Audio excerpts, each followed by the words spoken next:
കേരളത്തിൽ കൊലപാതകങ്ങളുടെയും അസാന്മാർഗിക പ്രവണതകളുടെയും പേരിൽ പുതുതലമുറയെ കുറ്റപ്പെടുത്തുന്ന പ്രവണത വർദ്ധിച്ചുകൊണ്ടിരിക്കുകയാണ്. കുട്ടികളാണ് കൊലപാതകങ്ങൾക്ക് കാരണമായി കൊണ്ടിരിക്കുന്നത്. കുട്ടികൾക്കിടയിൽ ലഹരി ഉപയോഗം വർദ്ധിച്ചുകൊണ്ടിരിക്കുന്നു. കുട്ടികൾ റാഗിങ്ങിൻ്റെ ആളുകളാണ്. ഇങ്ങനെ തുടങ്ങി പുതുതലമുറയെ കുറ്റപ്പെടുത്തിക്കൊണ്ടിരിക്കുന്ന പ്രവണതയാണ് ഇത് നടന്ന പല സംഭവങ്ങളുടെയും പിറകിലും അതിനുശേഷം നടന്ന ചർച്ചകളിലുമൊക്കെയായി കണ്ടുകൊണ്ടിരിക്കുന്നത്. ഇൻസൈറ്റിൽ നമ്മൾ ഇന്ന് ഈ വിഷയം ചർച്ച ചെയ്യുകയാണ്.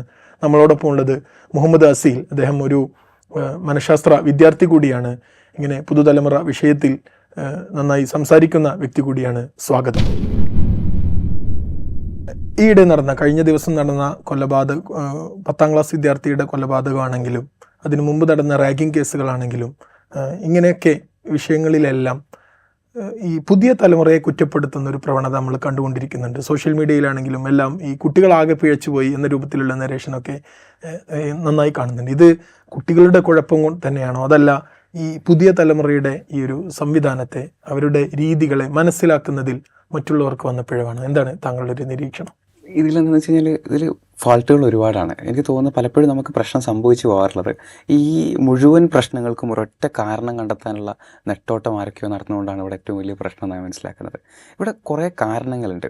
ഒന്നാമതായിട്ട്, അതായത് ഒരു കുട്ടിയെ സംബന്ധിച്ചിടത്തോളം, നേരത്തെ പറഞ്ഞു സൈക്കോളജി വിദ്യാർത്ഥിയാണെന്ന് പറഞ്ഞു, ഒരു കുട്ടിയെ സംബന്ധിച്ചിടത്തോളം ആ കുട്ടി ജനിക്കുമ്പം അയാൾക്ക് ടെമ്പറമെൻ്റ് എന്ന് പറയുന്ന ഏറ്റവും ബേസിക് ആയിട്ടുള്ള ക്യാരക്ടേഴ്സ് മാത്രമേ ഉണ്ടാവുള്ളൂ. പിന്നെ കുറച്ച് ജനറ്റിക് ആയിട്ടുള്ള പ്രിഡപ്പോസിഷൻ ഉണ്ടാവും.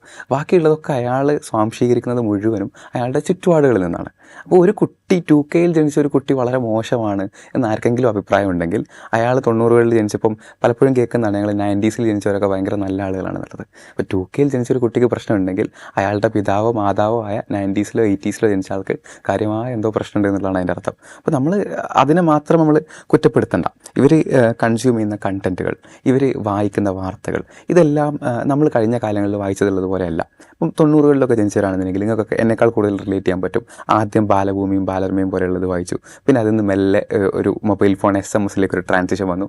പിന്നെ പതുക്കെ നിങ്ങൾ ഇൻ്റർനെറ്റിലേക്ക് ജിയോടൊക്കെ വരവോട് കൂടിയിട്ട് ഒരു മെല്ലെയുള്ള ട്രാൻസിഷൻ ആയിരുന്നു. ഓരോന്നും എന്താണെന്ന്, അതിനിടയ്ക്ക് ടെലിവിഷനൊക്കെ വന്നു, ഓരോന്നും എന്താണെന്ന് മനസ്സിലാക്കി കൊടുത്തുള്ള ട്രാൻസിഷൻ ആയിരുന്നു. ഇവിടെ നിന്നാൽ യഥാർത്ഥത്തിൽ അതല്ല സംഭവിച്ചിട്ടുള്ളത്. ഇവിടെ ഒരു 2006 ശേഷം ജനിച്ചൊരു കുട്ടിയെ സംബന്ധിച്ചിടത്തോളം അയാൾക്കൊരു 10 വയസ്സാകുമ്പോഴേക്കും ഇമ്മൻസായിട്ട് ഇത്രയും ഇൻഫർമേഷനിലേക്ക് ഒറ്റയടിക്ക് ആൾ എക്സ്പോസ്ഡ് ആവുകയാണ്, ഇൻ്റർനെറ്റിലേക്കും ബാക്കി കാര്യങ്ങളിലേക്കും. അവിടെ യഥാർത്ഥത്തിൽ ഒരു സമൂഹം എന്നുള്ള നിലക്ക് വലിയൊരു അശ്രദ്ധ നമുക്ക് സംഭവിച്ചു വിട്ടിട്ട് അതാണ് അവിടെ പ്രശ്നം, കുട്ടികളല്ല. ആ അശ്രദ്ധ എന്ന് പറയുന്നത് ഈ കുട്ടികൾ കേരളത്തിൻ്റെ ക്യാമ്പസുകളിലേക്ക് വന്നപ്പോഴും സ്കൂളുകളിലേക്ക് വന്നപ്പോഴും അവർക്കും നമ്മൾ പഠിപ്പിച്ചു കൊടുക്കുന്ന സാമൂഹ്യ പാഠം 20 കൊല്ലം മുമ്പ് പഠിച്ചിറങ്ങിയ ആളുകൾക്ക് പഠിപ്പിച്ചു കൊടുത്ത അതേ സാമൂഹ്യ പാഠങ്ങളാണ്. അപ്പോൾ സ്വാഭാവികമായിട്ട് ഇത് തമ്മിൽ ഡിസ്പെറൻസി ഉണ്ട്. ഇവർ ജീവിക്കുന്ന ലോകത്തിനനുസരിച്ചുള്ള കാര്യങ്ങളല്ല, ലൈഫ് സ്കില്ലുകളോ ബാക്കി കാര്യങ്ങളോ അല്ല നമ്മൾ പഠിപ്പിച്ചു കൊടുത്തത്. ഇൻ്റർനെറ്റിൽ എന്ത് സെർച്ച് ചെയ്യണമെന്ന് ഒരു സ്കൂളും കുട്ടിക്ക് പഠിപ്പിച്ചു കൊടുക്കുന്നില്ല. ഇൻ്റർനെറ്റിൽ ഏത് കണ്ടൻറ്റ് നമ്മൾ കൺസ്യൂം ചെയ്യണം, ജീവിതത്തിലേക്ക് പകർത്തണം, ഏത് പകർത്താതിരിക്കണമെന്ന് നമ്മളൊരു കുട്ടിക്കും പഠിപ്പിച്ചു കൊടുക്കുന്നില്ല.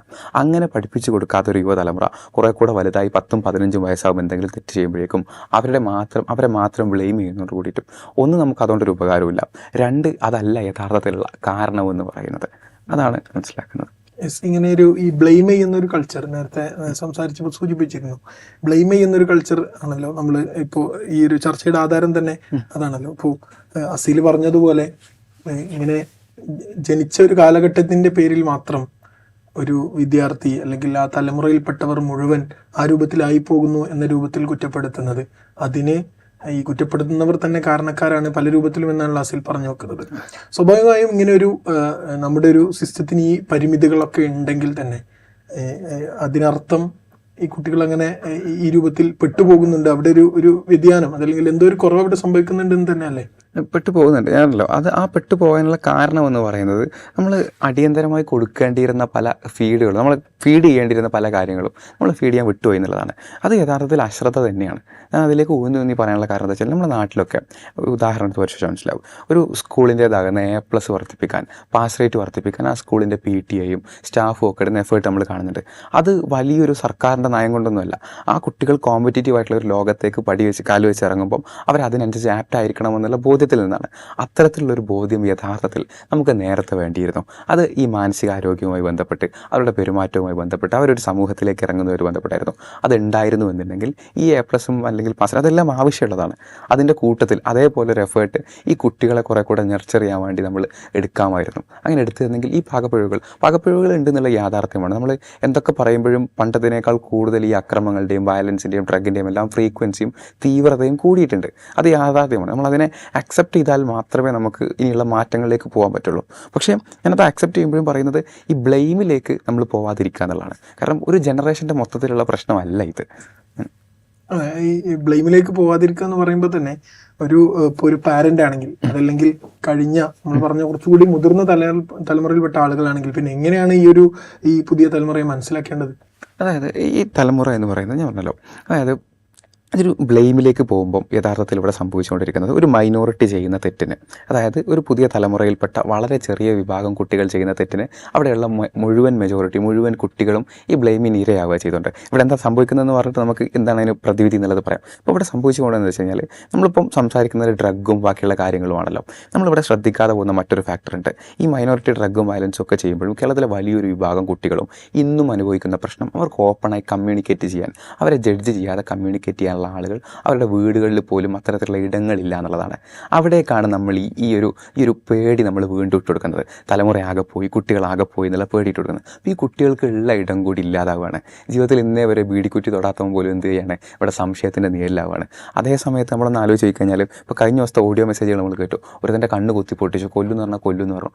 ഈ മെൻറ്റാലിറ്റി ഉള്ള ഒരാൾ ഈ ബ്ലെയിം കേട്ടത് കൊണ്ട് നന്നാവുമെന്ന് എനിക്ക് തോന്നുന്നില്ല. കാരണം അവർക്ക് ഓൾറെഡി കോൾ ബ്ലഡ് ആയിക്കഴിഞ്ഞാൽ അവർക്ക് വേണ്ടത് സൈക്കോളജിക്കൽ സപ്പോർട്ടാണ്. അത്തരത്തിൽ വയലൻസിലേക്ക് പോയാൽ അവർ ഇത് കുറ്റപ്പെടുത്തൽ കേട്ടതുകൊണ്ട് അവർ മാറില്ല. അപ്പം ഇവിടെ നമുക്ക് വേണ്ടത് ഇവർക്ക് സ്പേസ് ഒരുക്കി കൊടുക്കുക എന്നുള്ളതാണ്.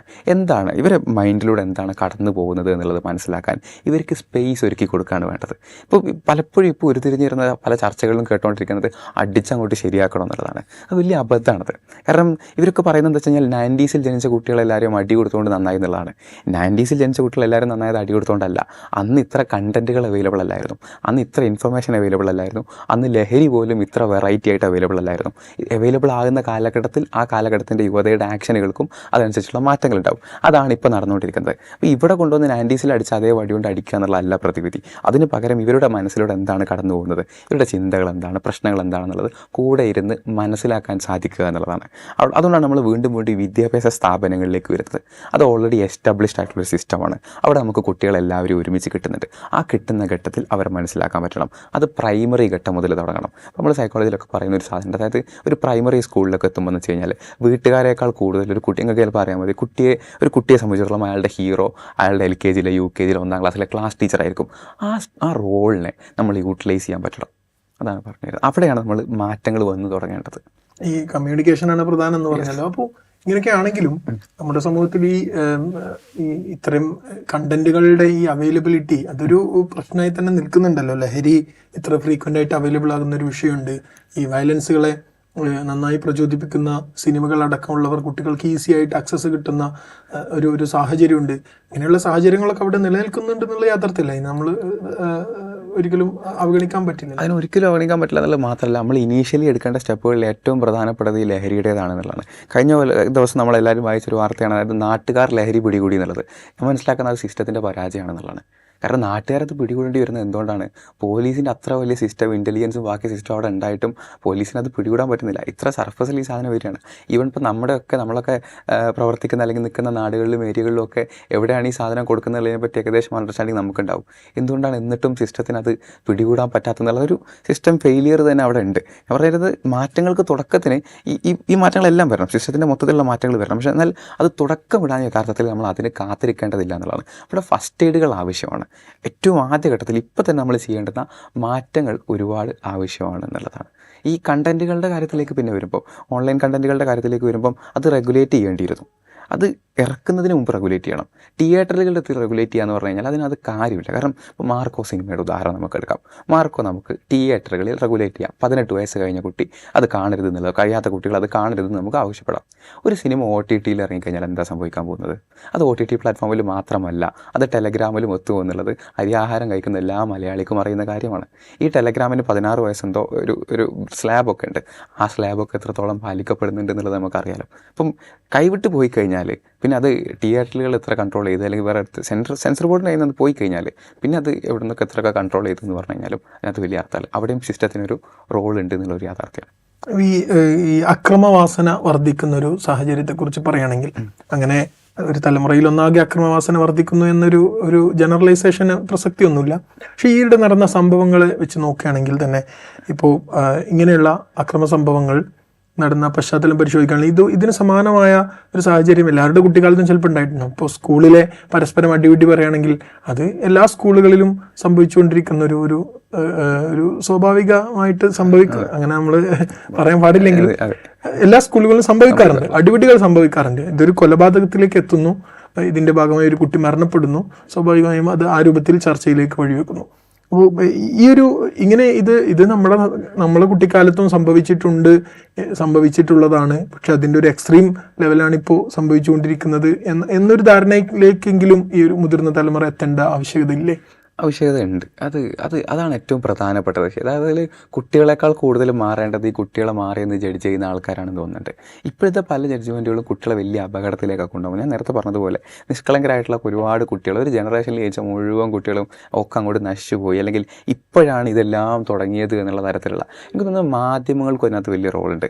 അനാവശ്യമായിട്ട് പാനിക് സൃഷ്ടിക്കുന്നതിനകത്ത്, അതായത് ഇപ്പം മുതൽ തുടങ്ങിയിട്ടുള്ള ഒരു വിഷയമാണെന്നുള്ളത്. അപ്പോൾ ഈ കുട്ടികൾക്ക് വല്ലാതെ കുറ്റബോധം വരും. എൻ്റെ തലമുറ എന്തോ പ്രശ്നമുണ്ട്, എനിക്കെന്തോ പ്രശ്നത്തില്ല. അങ്ങനല്ല ഇപ്പോൾ പലപ്പോഴും സംഭവിച്ചുകൊണ്ടിരിക്കുന്നത്. നമ്മൾ പലപ്പോഴും പറയാറുണ്ടല്ലോ, ചില കാസ്റ്റുകളെ ചില റിലീജിയനുകളൊക്കെ മാർജിനലൈസ് ചെയ്തു പറഞ്ഞല്ലോ. ഇപ്പോൾ ഇത് ലീഡ് ചെയ്തുകൊണ്ടിരിക്കുന്നത് ഈ ഒരു ജനറേഷൻ മൊത്തം മാർജിനലൈസ് ചെയ്തിട്ട് അവരെ പുറത്ത് കണ്ടു കഴിഞ്ഞാൽ ഈ കുറ്റവാളികൾ എന്നൊക്കെയാണല്ലോ പറയുന്നത്. അപ്പോൾ ആ ഒരു രീതിയിലേക്ക് കാണുകയാണ് ചെയ്യുന്നത്. അതല്ല നമുക്ക് വേണ്ടത്. അത് കഴിഞ്ഞ കാലങ്ങളിലും അത് സംഭവിച്ചിട്ടുണ്ട്. ഇപ്പോൾ ഇവർ കൺസ്യൂം ചെയ്യുന്ന കണ്ടന്റ് ഇങ്ങനെ ആയതുകൊണ്ട് ഇതിൻ്റെ തീവ്രത കൂടുന്നു. കഴിഞ്ഞ കാലങ്ങളിലും ലഹരി ഉണ്ടായിരുന്നു. ഇപ്പോൾ കിട്ടുന്ന ലഹരി ഇതായതുകൊണ്ട് ആ ലഹരികൾ കുറേ കൂടെ സിന്തറ്റിക്സിലേക്കും ബാക്കി കാര്യങ്ങളിലേക്കും കടക്കുന്നു. അത് മനസ്സിലാക്കിയാൽ മാത്രമേ നമുക്ക് ഇവരെ ട്രീറ്റ് ചെയ്യാൻ പറ്റുള്ളൂ. ഈ അടിക്കുക അല്ലെങ്കിൽ ഇവരെ അടിച്ച് നേരാക്കുക എന്നുള്ള അഭിപ്രായങ്ങളൊക്കെ വരുന്നത് എപ്പോഴാണെന്ന് വെച്ച് കഴിഞ്ഞാൽ ഞങ്ങളൊക്കെ എന്തോ ഭയങ്കര പെർഫെക്റ്റ് ആയിരുന്ന തലമുറയായിരുന്നു എന്നുള്ള തെറ്റിദ്ധാരണയിൽ നിന്നാണ്. അതോടൊപ്പം നമ്മൾ പുതിയ തലമുറക്ക് ഇങ്ങനെയുള്ള സാഹചര്യങ്ങൾ ഹേതുവായത് മൂലം സംഭവിച്ച ചില വ്യതിയാനങ്ങളുണ്ടെന്ന് നമ്മൾ സമ്മതിക്കുമ്പോഴും ചില കാര്യങ്ങളിൽ, ഇപ്പോൾ മനഃശാസ്ത്രപരമായ കാര്യങ്ങളിൽ അല്ലെങ്കിൽ ഇമോഷൻ കൺട്രോൾ ചെയ്യുന്ന കാര്യങ്ങളിലൊക്കെ പലപ്പോഴും പുതിയ തലമുറക്ക് മുതിർന്ന തലമുറയുടെ അത്ര ഒരു സ്ട്രോങ് പോരാ എന്ന് അഭിപ്രായപ്പെട്ടാൽ അത് ശരിയാവും? അത് ശരിയാവുമെന്ന് വെച്ച് കഴിഞ്ഞാൽ അത് സബ്ജക്റ്റീവാണ്. നമ്മളിതിൻ്റെ പ്രശ്നം എന്ന് വെച്ച് കഴിഞ്ഞാൽ നമ്മളിപ്പം ഇത് മുഴുവൻ നമ്മൾ സംസാരിക്കുന്നതൊക്കെ ലൈം ലൈറ്റിലേക്ക് കാണുന്ന ഈ വയലൻസിലും ഇതിലെല്ലാം റോൾ എടുത്തിട്ടുള്ള കുട്ടികളുടെ ഒരു മാത്രം അവരുടെ മാത്രം പെർസ്പെക്റ്റീവ് പരിശോധിക്കുമ്പോഴാണ് പലപ്പോഴും ഈ ഒരു മെൻറ്റാലിറ്റി വളരുന്നുണ്ടോ എന്നുള്ളത്. അതിൽ ഞാൻ മനസ്സിലാക്കുന്ന ഒന്നാമത് നമ്മളെ റിപ്പോർട്ടിങ് വളരെയധികം കൂടി, എല്ലാ കേസുകളും റിപ്പോർട്ട് ചെയ്യപ്പെടാൻ തുടങ്ങി. അപ്പം അതിനകത്ത് ഭാഗമായിട്ടുള്ള കുട്ടികൾക്ക് ഈ പറഞ്ഞതുപോലെ അവർക്ക് സഹിച്ച് നിൽക്കാനുള്ള ശേഷിയൊക്കെ കുറയുന്നുണ്ടോ എന്നുള്ള സംശയങ്ങളുണ്ട്. പക്ഷേ ആ സംശയങ്ങൾ നമ്മളെ ലീഡ് ചെയ്യുന്നത് അവർ വളർന്നു വന്ന അവരുടെ പാരൻറ്റിങ്ങും അവരുടെ സ്കൂളിങ്ങും ഒക്കെ ബന്ധപ്പെട്ടുള്ള കാര്യങ്ങളാണ്. അവിടെ എല്ലാം യഥാർത്ഥത്തിൽ ഇവരെ ഷേപ്പ് ചെയ്തെടുക്കുന്നതിലും മോൾഡ് ചെയ്യുന്നതിലും മൊത്തം റോളുള്ളത് പഴയ തലമുറ കാണുന്നുള്ളൊരു കാര്യം നമ്മളവിടെ വെക്കുമ്പം തന്നെ ഇത് പൂർണ്ണമായിട്ട് നമുക്ക് ശരിയാണെന്നുള്ളത് പറയാൻ പറ്റില്ല. കാരണം നമുക്കിപ്പം നമ്മുടെ ചുറ്റുള്ള പുതിയ കുറേ NGOകളൊക്കെ എടുത്തു നോക്കാം. ഇപ്പം ഇല എന്ന് പറയുന്ന ഒരു NGO ഉണ്ട്, കുറ്റിപ്പുറത്തുള്ള നജീബ്ക്കൊക്കെ നേതൃത്വം കൊടുക്കുന്ന. ഈ ഇലയിലൊക്കെ വലിയ റോളുള്ളത് കുട്ടികൾക്കാണ്. അവിടെ വളണ്ടിയേഴ്സ് ആയിട്ടുള്ള ഒരുപാട് പേര് കുട്ടികളാണ്. ഇപ്പം പാലിയേറ്റീവ് വർക്കുകൾ, ഇപ്പം ഞാൻ ഫറൂഖ് കോളേജിനായിരുന്നു, കേരളത്തിലെ ഏറ്റവും വലിയ കോളേജുമായി ബന്ധപ്പെട്ട് നിൽക്കുന്ന പാലിയേറ്റീവ് യൂണിറ്റ് ഉള്ളത് ഫറൂഖ് കോളേജിലാണ്. അവിടെ സ്പർശം എന്നൊക്കെ പറഞ്ഞിട്ടുള്ള പരിപാടികൾ നടക്കാറുണ്ട്. എന്ത് അടിപൊളിയായിട്ടാണ് അത് ഓർഗനൈസ് ചെയ്യുന്നത്. അതും ഈ പറഞ്ഞ ജനറേഷനിലുള്ള ആൾക്കാരാണ്. അവർക്കൊരു പക്ഷേ സഹനശേഷിയും ചുറ്റുമുള്ള പരിഗണിക്കാനുള്ള ശേഷിയൊക്കെ ഒരു ജനറേഷൻ എന്നുള്ള നിലക്ക് കുറവായിരുന്നെങ്കിൽ ഇത്തരത്തിലുള്ള പുതിയ പുതിയ പരിപാടികൾ വരില്ലായിരുന്നു. പലപ്പോഴും പല ഫണ്ട് റേസിങ്ങിൻ്റെ ഭാഗമായിട്ട് ഈ കുട്ടികൾ ഇറങ്ങുന്നത് നമുക്ക് കാണാറുണ്ട്. അങ്ങനെ ഒരുപാട് സമൂഹത്തിന് വേണ്ടിയിട്ടുള്ള പുതിയ കുറേ കാര്യങ്ങളിൽ ക്രിയേറ്റീവായിട്ട് മനുഷ്യന്മാർക്ക് ഉപകാരമുള്ള ഒരുപാട് കാര്യങ്ങളിൽ ഇവർ തന്നെ ലീഡ് എടുക്കുന്നുണ്ട്. അപ്പോൾ നമുക്കത് ജനറലൈസ് ചെയ്ത് പറയാൻ കഴിയലുണ്ടാവില്ല എന്നുള്ളതാണ് തോന്നുന്നത്. ഇനി ഇപ്പോൾ പുതിയൊരു തലമുറയിൽ ജീവിക്കുന്ന നമ്മളെല്ലാവരെയും സംബന്ധിച്ചിടത്തോളം ഇങ്ങനെ ഒരു നരേഷൻ ഇവിടെ വന്നു കഴിഞ്ഞിട്ടുണ്ട്. കേരളത്തിലാണെങ്കിൽ പ്രത്യേകിച്ച് ഒരു തലമുറയിലെ കുട്ടികൾക്ക് ഇങ്ങനെയുള്ള ചില പ്രശ്നങ്ങളുണ്ടെന്നുള്ള നരേഷൻ വന്നു കഴിഞ്ഞിരിക്കുന്നു. ഇതിനെ പ്രതിരോധിക്കാൻ നമുക്ക് ഓരോരുത്തർക്കും എന്ത് ചെയ്യാൻ കഴിയും? അതെനിക്ക് തോന്നുന്നത് മാധ്യമങ്ങൾ എന്നുള്ള നിലക്ക് അല്ലെങ്കിൽ സാമൂഹിക മാധ്യമങ്ങളിൽ ഇടമുള്ള എല്ലാ ആളുകളും കൂടി ചെയ്യേണ്ടുന്ന ഒരു സംഗതി, നമ്മൾ പലപ്പോഴും റിപ്പോർട്ട് ചെയ്യാനുള്ളത് നെഗറ്റീവ് ആസ്പെക്റ്റുകൾ മാത്രമാണ്. അത് ബാലൻസ് ചെയ്യണം. അത് ബാലൻസ് ചെയ്തിട്ടില്ലെങ്കിലുള്ള പ്രശ്നം എന്ന് വെച്ച് കഴിഞ്ഞാൽ ഞാൻ നേരത്തെ പറഞ്ഞ പാനിക് ഉണ്ടല്ലോ, അത് മാതാപിതാക്കളുടെ അടുത്തും നാട്ടുകാരുടെ അല്ലെങ്കിൽ സമൂഹത്തിൻ്റെ അടുത്തും ഉണ്ടാവും. അത് ഈ കുട്ടികളെ കാണുന്നതിൽ വലിയ പ്രശ്നം ഉണ്ടാക്കും. കുട്ടികളുമായി സംസാരിക്കുന്നതിൽ, ഇടപഴകുന്നതിൽ, അവരെ ജഡ്ജ് ചെയ്യുന്നതിലെല്ലാം ഈ ഒരു പ്രജുഡൈസ് ഉണ്ടാവും. അപ്പോൾ നമ്മൾ ചെയ്യേണ്ടത് ഇപ്പം ഞാൻ മുൻപുള്ളൊരു ചർച്ചയിലൊക്കെ പറഞ്ഞിട്ടുള്ളൊരു കാര്യമാണ്. അതായത് 10, 11, 12 വയസ്സുള്ള കുട്ടികൾ വലിയ ബിസിനസ്സുകൾ തുടങ്ങുന്നത് നമ്മൾ കാണുന്നുണ്ട്. അവർ AI കുറിച്ച് ഭയങ്കര ഇൻഡെപ്തായിട്ട് സംസാരിക്കുന്നത് കാണുന്നുണ്ട്, പുസ്തകങ്ങൾ എഴുതുന്നത് കാണുന്നുണ്ട്, കലാപരമായിട്ടുള്ള അവരുടെ കഴിവുകൾ അവർ പ്രദർശിപ്പിക്കുന്നത് കാണുന്നുണ്ട്. ഈവൻ ഒരുപാട് ഡിഫിക്കൽട്ടീസിൻ്റെ ഇടയിലൂടെ രക്ഷപ്പെട്ടു വന്ന കുടുംബത്തിനെ മൊത്തം രക്ഷപ്പെടുത്തുന്ന ഓൺട്രപ്രണേഴ്സിനെ നമ്മൾ കാണുന്നുണ്ട്. അപ്പം അങ്ങനെ ഒരുപാട് പേരെ നമ്മൾ കാണുന്നുണ്ട്. അതുകൂടി നമ്മൾ ഹൈലൈറ്റ് ചെയ്ത് കഴിഞ്ഞാൽ മാത്രമേ നമുക്ക് ഇതൊന്ന് ബാലൻസ് ചെയ്ത് നിർത്താൻ പറ്റുള്ളൂ. അപ്പോൾ കുട്ടികളെ ഇപ്പം ഓരോ ദിവസവും വാർത്ത കേൾക്കുന്ന 2000-ൽ ജനിച്ചൊരു കുട്ടിയെ സംബന്ധിച്ചിടത്തോളം വലിയ ബുദ്ധിമുട്ടാണ്. ഞങ്ങളെല്ലാവരും മോശക്കാരാണെന്നുള്ളത് നിരന്തരം കേട്ടുകൊണ്ടിരിക്കുകയാണ്. അപ്പോൾ ഇത് ബാലൻസ് ചെയ്യേണ്ടത് നിർബന്ധമാണ്. അല്ലെങ്കിൽ ഈ പറഞ്ഞിട്ടുള്ള ഈ ഒരു നരേറ്റീവ് അതിങ്ങനെ നിലനിന്ന് പോകും. അത് എനിക്ക് തോന്നുന്നത് കാലങ്ങളായിട്ടുള്ളതാണ്. അത് ഒരു ഉപകാരം സമൂഹത്തിന് കൊടുക്കാത്തൊരു നരേറ്റീവാണ്. 80-ൽ ജനിച്ചവർ 90-ൽ ജനിച്ചവരെ പറയും, 90-ൽ ജനിച്ചവർ 2000-ൽ ജനിച്ചവരെ പറയും, ഇനിയിപ്പോൾ 2000-ൽ ജനിച്ചവർ കുറച്ച് കഴിഞ്ഞാൽ 2010-ന് ശേഷം ജനിച്ചവരെ പറയും. അതങ്ങനെ തുടർന്ന് പോവുക എന്നുള്ളതല്ലാതെ സമൂഹത്തിന് അതൊന്നും പ്രൊഡക്റ്റീവായിട്ട് കൊടുക്കുന്നില്ല എന്നുള്ളൊരു യാഥാർത്ഥ്യം. ഈ ജനറേഷൻ ഗ്യാപ്പ് ആണല്ലോ ഇതിൻ്റെ ഇടയിലൊക്കെ നമ്മൾ പറയുന്ന ഒരു കാര്യം. ഈ ഇങ്ങനെ ജനറേഷൻ ഗ്യാപ്പ് ഇല്ലാതാക്കാൻ ബേസിക്കലി അങ്ങനെ പറയുകയാണെങ്കിൽ, അതായത് പുതുതലമുറ അവർ ലോകത്തെ കണ്ടുകൊണ്ടിരിക്കുന്ന ആ ഒരു വീക്ഷണത്തിലൂടെ കാര്യങ്ങൾ മനസ്സിലാക്കാനും അവരെ മനസ്സിലാക്കാനും എടുക്കേണ്ട ഒരു ബേസിക് കാര്യങ്ങളെ കുറിച്ച് പറയുകയാണെങ്കിൽ, അത് നമ്മൾ നേരത്തെ വിമർശിച്ച ഒരു കാര്യമാണ് കുറച്ചുകൂടെ കൺസ്യൂം ചെയ്യുന്ന കണ്ടന്റുകളുടെ ഒരു ഭാഗം എന്ന് പറയുന്നത്. അത് നമ്മളത് കൺസ്യൂം ചെയ്യുക എന്നുള്ളതല്ല പറയുന്നത്, അതെന്താണ് എന്നുള്ളൊരു ബോധ്യം കുറേ കൂടെ ഓൾഡർ ആയിട്ടുള്ള ആളുകൾ കൂടി ഉണ്ടാവുക എന്നുള്ളതാണ്. ഇപ്പം ഞാൻ 2000-ന് ശേഷം ജനിച്ചിട്ടുള്ള ഒരാളാണ്. ഞങ്ങൾ എന്താണ് വായിക്കുന്നത്, ഞങ്ങൾ എന്താണ് അറിയുന്നത്, ഇവർ ജീവിക്കുന്ന ലോകം എന്താണ് എന്നതിനെ പറ്റി ഒരു തിരിച്ചറിവ് ഉണ്ടാവുക എന്നുള്ളതാണ്. നമുക്ക് പലപ്പോഴും ലാക്ക് ചെയ്യുന്നതും അതേ സംഗതിയാണ്. അതായത് ഇവിടെ യഥാർത്ഥത്തിൽ എഫേർട്ട് എടുക്കേണ്ടത് നമുക്കൊരു ഓട്ട മത്സരം നോക്കാം. ഒരു ഓട്ട മത്സരത്തിൽ ഒരു ടീം ഒരാൾ മുമ്പിലെത്തിക്കഴിഞ്ഞാൽ സ്വാഭാവികമായിട്ടും അയാളുടെ കൂടെ എത്താൻ ചെയ്യേണ്ടത് എന്താണ്? അയാളുടെ പിന്നിലുള്ള അയാളുടെ അടുത്തേക്ക് ഓടുക എന്നുള്ളതാണ്. അയാളാണ് എഫേർട്ട് എടുക്കേണ്ടത്. ഇവിടെ സംഭവിക്കുന്നത് വെച്ചാൽ ട്രാക്കിൽ നിന്ന് അങ്ങോട്ട് മാറി നിന്ന് ഓടുന്നവനെ കുറ്റം പറയുക എന്നുള്ളതാണ്.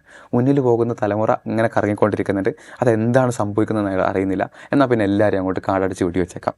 അതാണ് ഇവിടെ ഇപ്പോഴും നടന്നുകൊണ്ടിരിക്കുന്നത്. ഇത്രയധികം വയലൻസ് കേസുകൾ റിപ്പോർട്ട് ചെയ്തിട്ടും ഇവിടെ കൂടുതലായി നടക്കുന്നത് തലമുറയെ ബ്ലെയിം ചെയ്യുക എന്നുള്ളിടത്ത് മാത്രമാണ്, എന്ത് നിന്ന് ടേക്ക് അവേ എന്നുള്ളിടത്തില്ല. അപ്പം കൃത്യമായിട്ട് എഫേർട്ട് എടുക്കുക എന്നുള്ളതാണ്. പഴയ തലമുറയിൽപ്പെട്ട ആളുകളും കൃത്യമായിട്ട് അപ്ഡേറ്റ് ചെയ്യാൻ, ഇപ്പം മാധ്യമ രംഗത്ത് പ്രവർത്തിക്കുന്നവരായാലും അല്ലെങ്കിൽ ബാക്കിയുള്ള കുറേ കൂടെ ആൾക്കാരുമായി നിരന്തരം ഇൻട്രാക്ട് ചെയ്യുന്ന രംഗത്ത് പ്രവർത്തിക്കുന്നതായാലും പറഞ്ഞു കേട്ടിട്ടുണ്ട്, ഞങ്ങൾക്ക് വലിയ ബുദ്ധിമുട്ടാണ് ഓരോ കാലത്തെയും ട്രെൻഡുകൾ മനസ്സിലാക്കുക എന്നുള്ളത്. ആ ബുദ്ധിമുട്ട് യഥാർത്ഥത്തിൽ പൊതുസമൂഹത്തിൽ ഇടപഴകുന്ന എല്ലാവരും എടുക്കേണ്ടുന്ന ഒരു എഫേർട്ടാണ്. കാരണം എന്നാൽ അപ്ഡേറ്റഡ് ആയി നിൽക്കുക എന്നുള്ളതാണ്. ഒന്ന് ആലോചിക്കുക, ഒരു തലമുറ അപ്ഡേറ്റഡ് ആവാത്തതിൻ്റെ പഴി മൊത്തം കേൾക്കുന്നത് ഏറ്റവും പുതിയ തലമുറക്കാണ്. അത് വലിയ അപകടം ഉണ്ടാക്കുക. യെസ്, ഏതായാലും നമ്മുടെ കേരളത്തിൽ വർദ്ധിച്ചുകൊണ്ടിരിക്കുന്ന കുറ്റകൃത്യങ്ങളുണ്ട്.